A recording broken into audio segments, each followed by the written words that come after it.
कल के विषय में कोई प्रश्न है?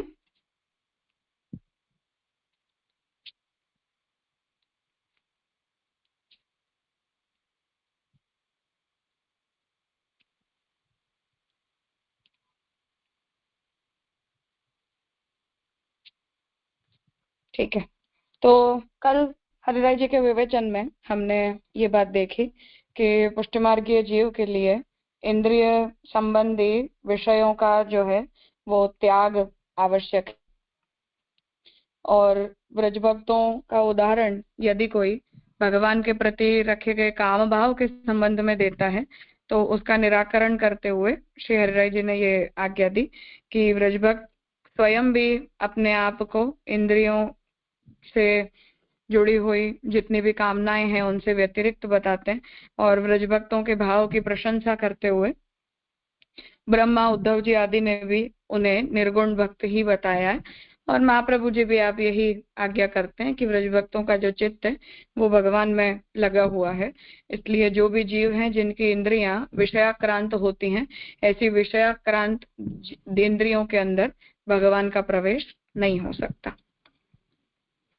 उतना विषय हमने कल देखा था। अब आगे हम देखें तो श्रुति में निरूपित जो त्याग का प्रकार है उसे यहाँ व्याख्याकार ने निरूपित किया कि हम जागतिक पदार्थों में रही हुई अपनी ममता का त्याग करते हैं, जगत के विषयों का त्याग नहीं करते, क्योंकि जो विषय होते हैं वो तो ब्रह्मात्मक हैं, इसलिए वो निर्दोष हैं। जो बात हम जगत और संसार के भेद को लेकर शास्त्रार्थ प्रकरण में महाप्रभु जी के वचनों में देखते हैं।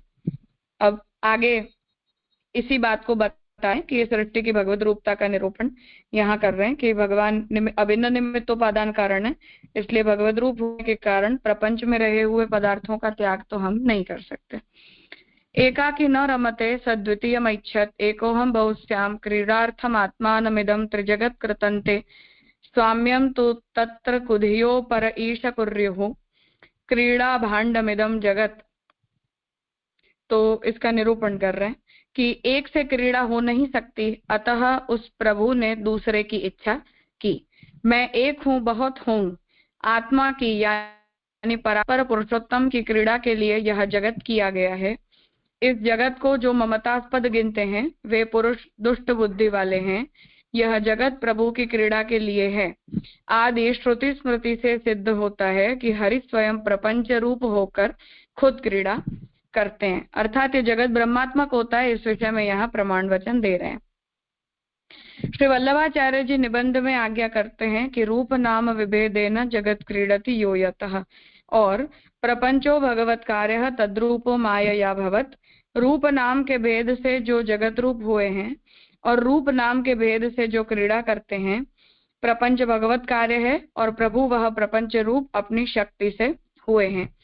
अतः प्रापंचिक पदार्थ का भगवदीयत्वेन ग्रहण करना, क्योंकि मन से भगवत भाव से भावित पदार्थ उत्तम है।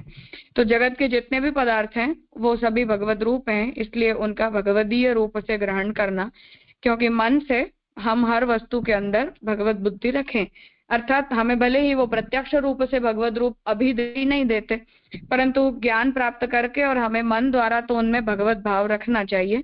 और भगवत भाव यदि हम रखते हैं तो उन पदार्थों में हम अपनी ममता को जोड़ने से रुक भी पाते हैं, अर्थात उन वस्तुओं को भगवत रूप जानते हैं तो उनमें हमारी ममता विषय जानकर विषय बुद्धि से नहीं लगती है। इंद्रियेभ्यः परा ही अर्थः, इस श्रुति से भगवत भाव भावित पदार्थों की उत्तमता स्पष्ट कही गई है। इसलिए भगवत अनुग्रह युक्त वैष्णवों की नेत्र वाणी आदि इंद्रियां भगवत संबंधी विषयों का ही सेवन करती है। यह बात अम्बरीश के चरित्र से स्पष्ट होगी।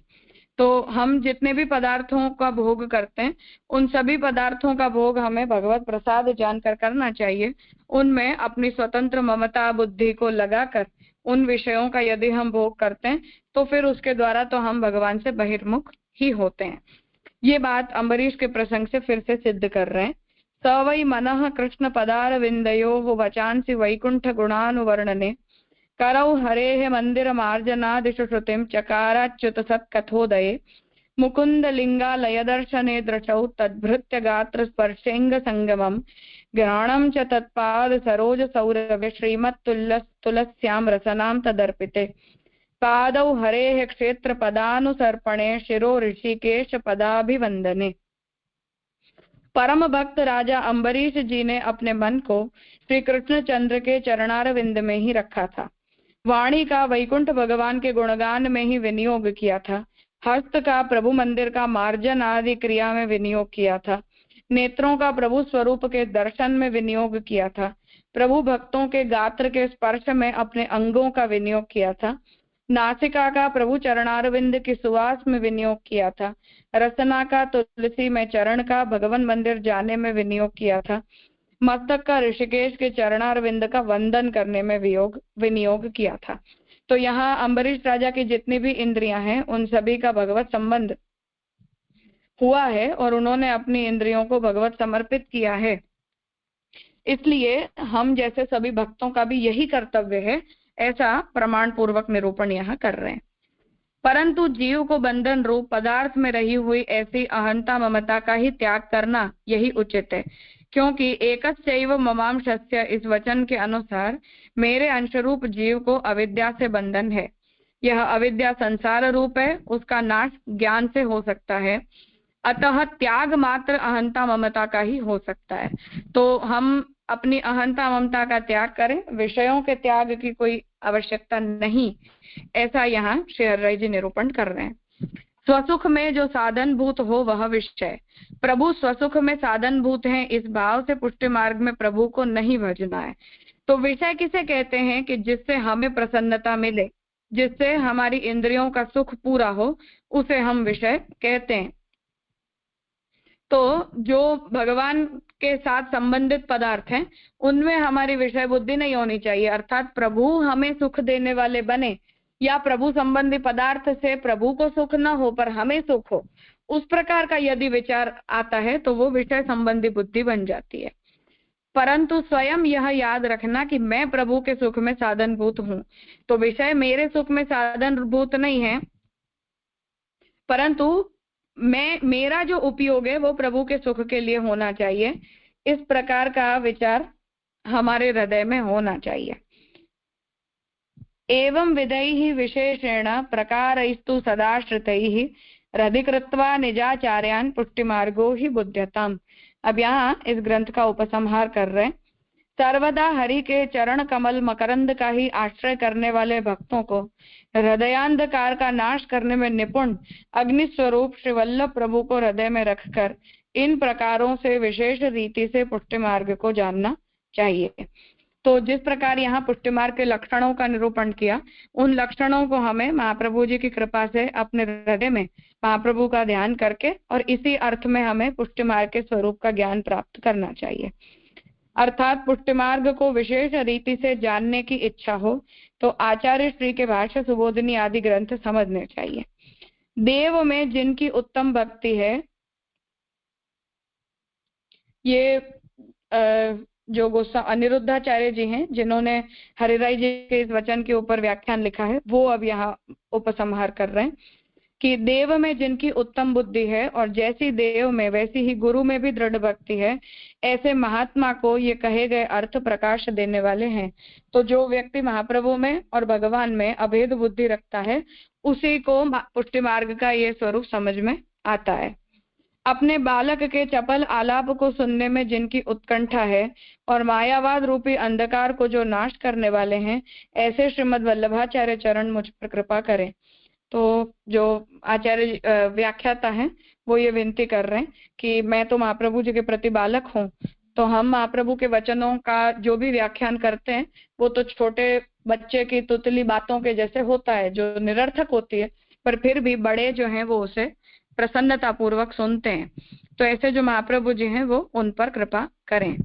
श्रीमद् वल्लभाचार्य के कृपा बल से मैं किसी से भी रोका नहीं जा सकता, अतः मेरे हृदय में जो स्फुरित हुआ है उसका प्रकाश भय त्याग कर मैंने किया है। तो आपने किसी भी प्रकार से कोई प्रकार की झिझक रखे बिना हरिराय महाप्रभु के वचनों का और महाप्रभु जी के सिद्धांतों का यहाँ व्याख्यान किया। इसलिए इस व्याख्यान को बिना रुके उन्होंने महाप्रभु के सिद्धांत अनुसार व्याख्यायित किया ऐसा करके और आपने अपनी व्याख्या को यहाँ समापन किया। कुछ पूछना है?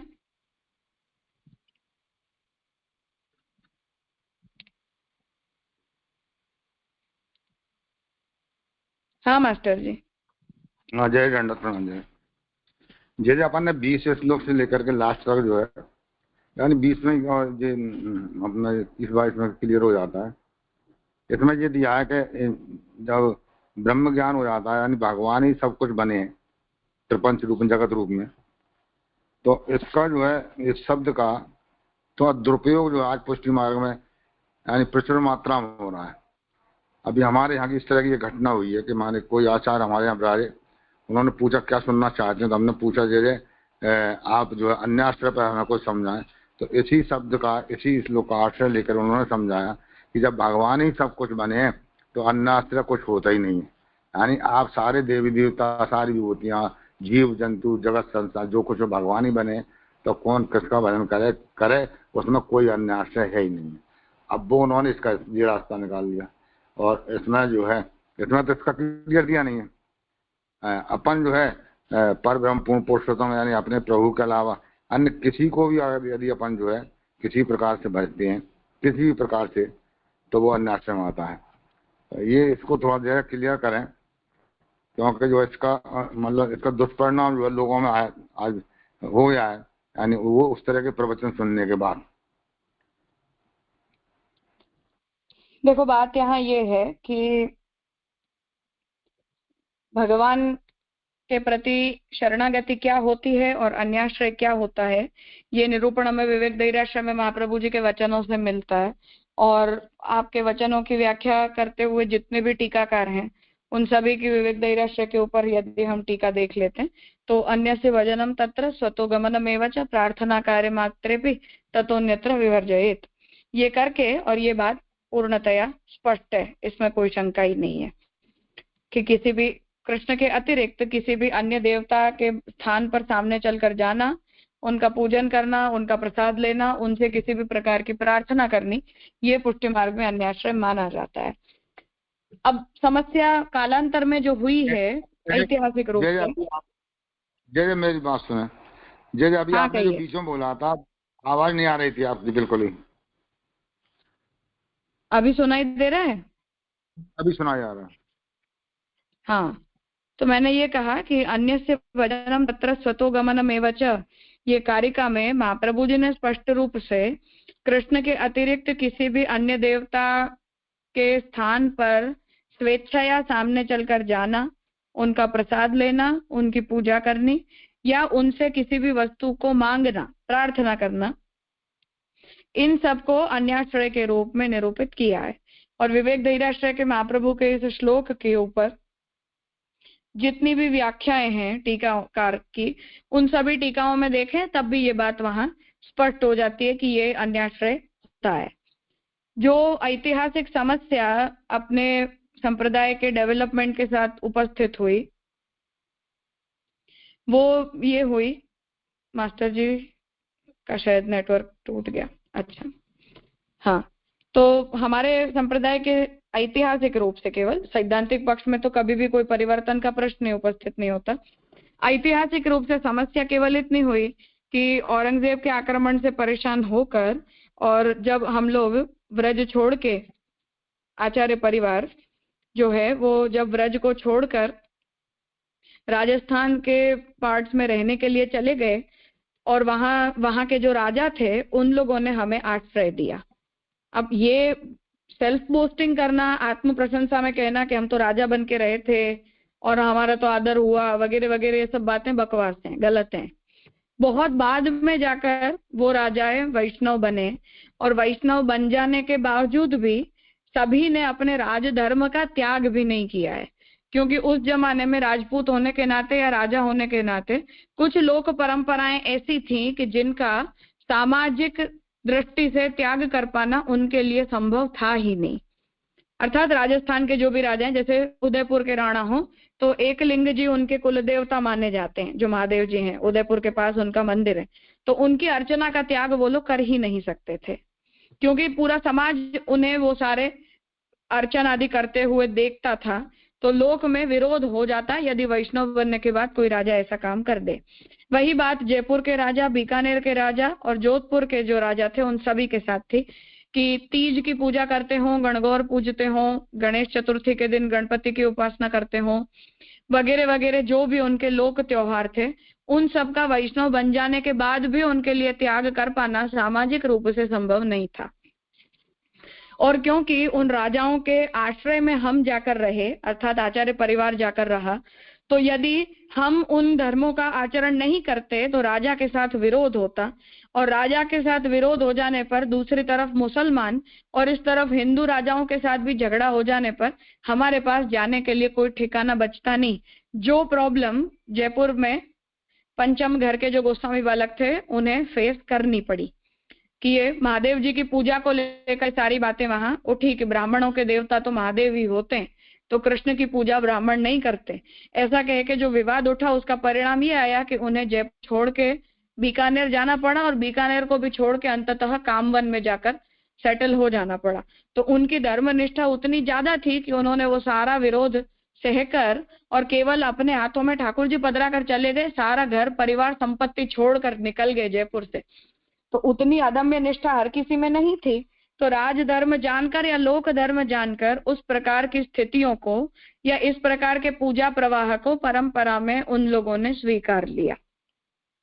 इस स्थिति में, स्थिति हमें सामाजिक स्थिति का हम ये विचार करें तो ये थी कि हमें जैसे तैसे तो आश्रय मिला था किसी का, अगर वहां भी हम लड़ झगड़ जाते तो मर जाते, ऐसी दुर्दशा की स्थिति थी। तो उस सामाजिक स्थिति में भगवान के प्रसादी से इन सबके अर्चन पूजन आदि कर देने, किसी प्रकार से उन्हें भावनात्मक रूप से उनका सम्मिश्रण मानकर और अपने मन को मना लेना, उस प्रकार की लौकिकी स्थिति को देखकर और वो निर्णय तत्काल लिया गया था। जो 17, 18, 19वीं सदी की ये सारी बातें हैं। राजस्थान में सब परिवार जब माइग्रेट हुए तब की बात।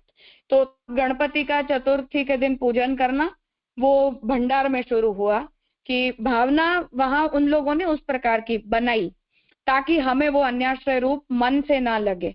तो वहां उन्होंने उस प्रकार की भावना बनाई कि हम ठाकुर जी अपने घर में विराजते हैं, तो ठाकुर जी जैसे सृष्टि कार्य का संचालन करने के लिए विविध देवताओं को चुनते हैं और उन्हें उस प्रकार से स्थापित करते हैं, उस तरह से भगवान जब हमारे घर में विराजते हैं तो प्रभु के घर के अंदर जो जो भी पदार्थों का भगवान उपयोग करते हैं उन सभी के रक्षक के रूप में गणपति की स्थापना अन्न भंडार में की गई कि जो भी ठाकुर जी का भंडार है वो भरा पूरा बना रहे।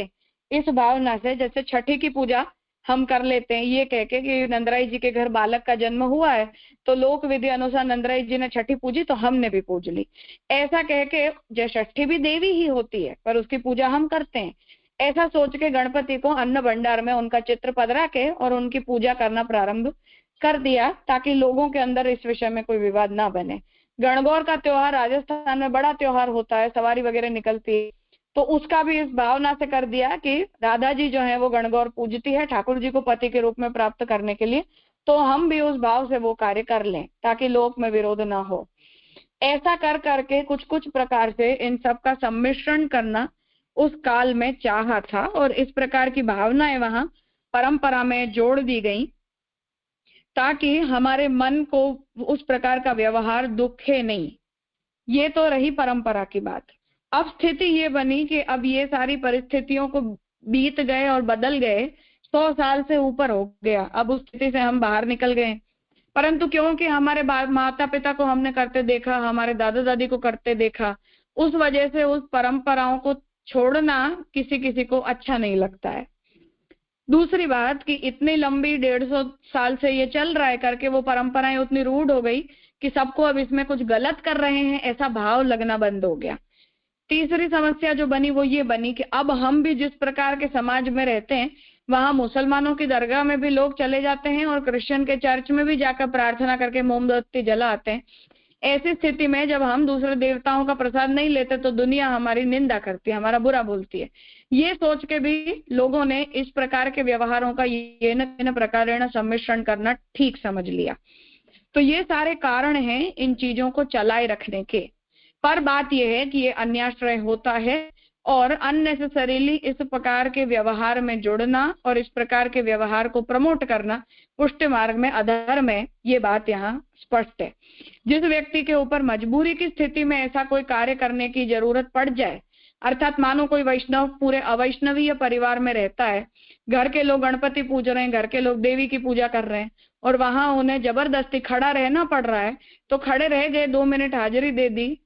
जो बात महाप्रभु जी लौकिकत्व वैदिकत्व कापट्यात्म, कपट भाव से हमने उस व्यवहार को निपटा दिया, प्रसाद नहीं लिया, ऐसा करके उस व्यवहार को जिन्हें जबरन निपटाना पड़ रहा है उनके लिए तो मन से दृढ़ता होने के कारण कोई दोष नहीं है।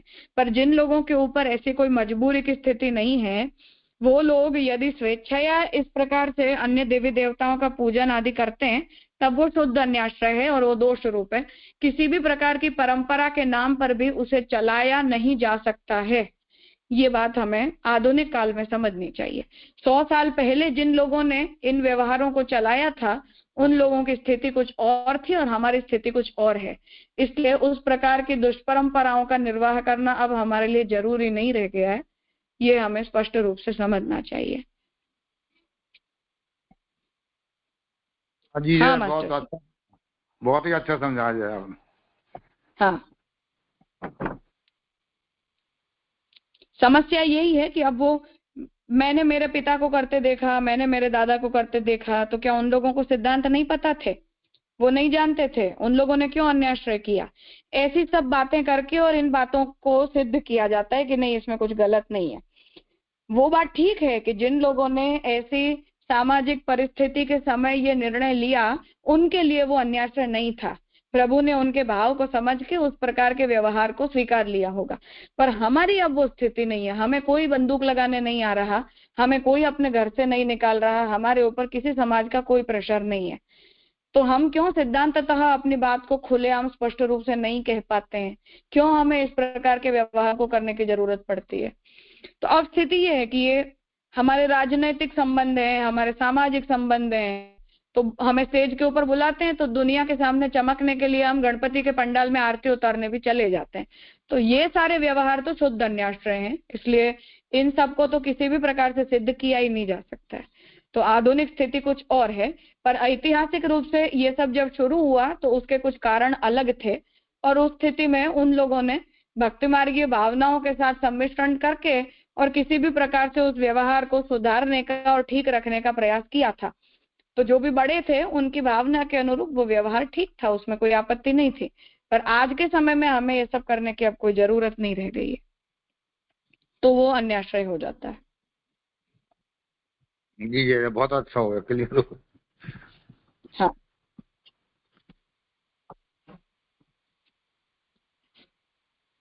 और सबसे बड़ी समस्या ये होती है कि जो इक्के दुक्के वैष्णव होते हैं, अवैष्णवीय माहौल में रहते हैं, वो लोग अपने घरों में लड़ते झगड़ते हैं ये कह के कि हम ये सारे अन्याश्रय के काम नहीं करेंगे, और दूसरी तरफ उनके जो गुरु हैं जिनके ऊपर ऐसी कोई मजबूरी नहीं है, वो लोग जाकर ऐसे सार्वजनिक पंडालों में आरती तक उतार के आ जाते हैं। खड़े होते हो एक बार के लिए तब भी उस बात को समझा जा सकता है, पर हाथ में आरती की थाली पकड़ने की आपकी कोई मजबूरी नहीं थी। टेक्निकली आपको वहां खड़े भी नहीं होना चाहिए, ऐसे किसी भी सामाजिक प्रसंगों का निर्वाह करना आपके लिए आवश्यक नहीं था। तो स्थिति ये बनती है कि जो लोग बेचारे मजबूरी में ये सब कर रहे हैं, उनके सामने भी ये सब चीजें गलत उदाहरणों के रूप में प्रस्तुत होती हैं और उन्हें भी वो पारिवारिक आक्षेपों का सामना करना पड़ता है कि तुम्हारे गुरु करते हैं और तुम्हें आपत्ति हो रही है। तो शिष्य वर्ग की तरफ से अगर मजबूरी में ऐसा कोई कार्य किया भी जाता हो तब भी वो एक बार के लिए स्वीकारा जा सकता है, उसे समझा जा सकता है। परंतु जो आचार्य वर्ग है वो ऐसी बात हुई कि चोर चोरी करे तो ठीक, पर पुलिस चोरी नहीं कर सकता है। तो ये बात, हम जब इस प्रकार का कार्य करते हैं तो पुलिस चोरी करने लग गई, ऐसा उसका मतलब हो जाता है, जो पूरे समाज के सामने पुष्टि संप्रदाय को रिप्रेजेंट करता है और पुष्टि संप्रदाय को एक गलत स्वरूप में प्रस्तुत कर देता है। तो वो स्थिति नहीं बननी चाहिए और किसी से हमें लड़ने झगड़ने की भी जरूरत नहीं। क्यों हम उन्हें सीधा सीधा ये स्पष्ट नहीं कह देते कि हम किसी देवता का अनादर नहीं करते?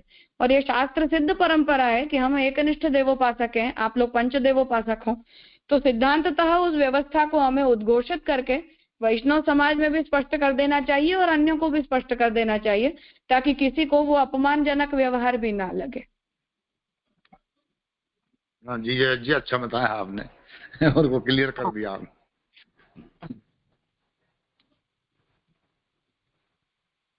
हाँ कहिए। दंडवत। क्या हाँ आपने बोलिए। ऐसा बताया कि जैसे शिष्य वर्ग को थोड़ा सा मतलब कि मजबूरी होती है, वो खड़ा हो सकता है, पर अब जैसे ऑफिसों में भी ऐसा होता है माहौल की गणेश जी का, तो खैर खड़े तो होना ही पड़ता है कभी कभी, मतलब बहुत मजबूरी भी नहीं होती है, लेकिन जब तक कई बार तो डाल देते, लेकिन कुछ ऐसा होता कोई बोल देता आओ आओ तो फिर जाना ही पड़ता है। मतलब वो मजबूरी, अगर कोशिश करना चाहिए कि मजबूरी को मतलब उसको हम टालें ही सही, मजबूरी भी हो तो भी कोशिश तो ऐसी ही करें ना। पहला प्रयास हमें करना चाहिए, और बहुत ज्यादा हाँ आपत्ति ना खड़ी होती हो तो हमें अपनी निष्ठा स्पष्ट करके और एक ही बार में उस व्यवहार को क्लियर कर देना चाहिए, हाँ ताकि हाँ, बार बार वो उस तो आपने प्रकार की बताया। स्थितियां हमारे सामने खड़ी ना हो। हाँ वो तो वो सही बात है, हो जाता है। पर कभी कभी ऐसा हाँ लगता है कि नहीं, वो ऐसा सामने वाले का बहुत ज्यादा आग्रह है कि आ जाओ, तो फिर अगर खड़े हो तो मतलब कोशिश करना चाहिए कि हमको मजबूरी नहीं बने।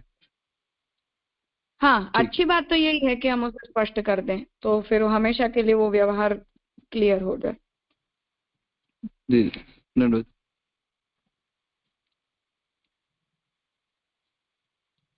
हाँ भार्गव। प्रणाम राजा। राजा, इस संदर्भ में एक प्रश्न था कहीं हम जैसे अपने माता पिता को प्रणाम करते हैं, तो और दूसरे भी बहुत जगह पे ऐसे हम ऐसे रखते हैं कि जैसे जैसे गुरु है, राइट, तो गुरु को भी हम प्रणाम करते हैं, हम कहते हैं कि भाई आप नहीं होते तो हमको कुछ ज्ञान नहीं होता। तो ये जो चीजें हैं, हम कहीं ना कहीं पे तो उनसे आश्रित हैं ही, माने या ना माने, मगर कहीं ना कहीं से तो उनसे आश्रित हैं ही। तो फिर जहाँ पे हम अपना भाव दिखा रहे हैं, सिर्फ आश्रय बनाना, भगवान को जैसे आश्रय आश्रय बनाते हैं कि उसके सिवा कुछ है ही नहीं, वो अन्यता से आश्रय है।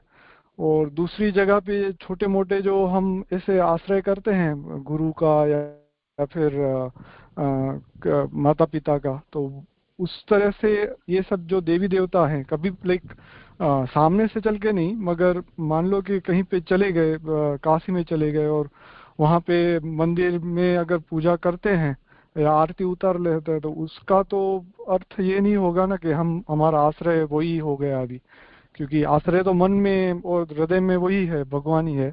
मगर ये तो सिर्फ एक उनका आदर दिखाने के लिए एक जेस्चर है, राइट। वो वैसे नहीं समझ सकते उसको। नहीं समझ सकते, क्योंकि क्या आदरवाचक होता है, क्या पूजनार्थ होता है, क्या व्यवहार अर्चनार्थ होता है, इन सब का निर्णय हम अपनी इच्छा से नहीं कर सकते। तो पूजन अर्चन आदि जो है वो तो शास्त्रीय परंपराएं हैं, और शास्त्र में उन्हें उपासना पद्धति के रूप में बताया गया है। इसलिए हमारे मन में जो भाव है ऐसा कह के हम उन प्रकार के व्यवहारों का सहारा नहीं ले सकते, वो करना अयोग्य है। हम ऐसे जब तीर्थों में जाते हैं तो उन देवताओं का आदर करने के लिए और उन्हें भगवत स्मरण करने के लिए तो हमें जाना ही चाहिए, पर उसके लिए आत्म पूजा की थाली उठा लेना या उनकी अर्चना कर लेना या उनकी प्रदक्षिणा कर लेना आवश्यक नहीं होता है। हम भगवत स्मरण करेंगे ना, हाथ जोड़कर और लौट के आ जाएंगे। इतने व्यवहार करने में तो वैसे भी कोई आपत्ति नहीं है, और नियमानुसार हमें ये करना ही चाहिए जो गोपीनाथ जी आज्ञा करते ही हैं। पर अर्चन पूजन के जितने भी मेथड्स हैं उनका उपयोग करना वो तो कायी कन्याश्रय ही होता है, इसमें कोई शंका नहीं है। जी राजा।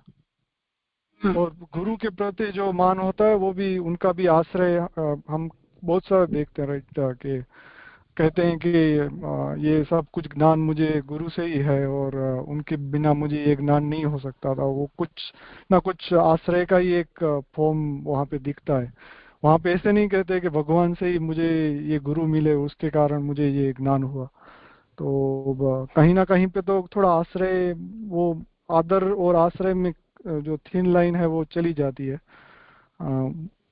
हाँ, देवी देवताओं का ठीक है, आपने जैसे कहा कि वो वैदिक उपासना का अगर कहीं पे आ गया तो वो प्रॉब्लम हो जाएगा। हाँ, गुरु के लिए ये बात ठीक है, पर फिर भी आज हम जैसे देखते हैं कि वो अंधश्रद्धा में परिवर्तित हो जाती है, ऐसी भी दुर्दशा नहीं होनी चाहिए। हम गुरु का आश्रय करते हैं तो वो भगवत प्राप्ति के लिए करते हैं, तो जो हमारा मूल लक्ष्य है उसे बढ़कर ये सारी भावनाएं कहीं एक्सीड ना हो जाए, उसका हमें ध्यान रखना चाहिए। वो मर्यादाएं बनी रहनी चाहिए कि ये क्यों कर रहे हैं और किसके लिए कर रहे हैं।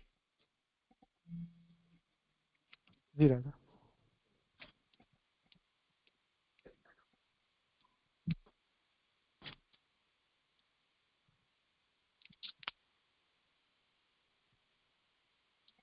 ठीक है, तो मुझे लगता है स्पष्ट हो गया होगा। आज यहाँ रखते हैं। ये ग्रंथ संपन्न हुआ है। कल हम ब्रह्म संबंध वाक्य कठिनांश विवेचनम, ये आगे का जो ग्रंथ है उसे हम कल प्रारंभ करेंगे। दंडोत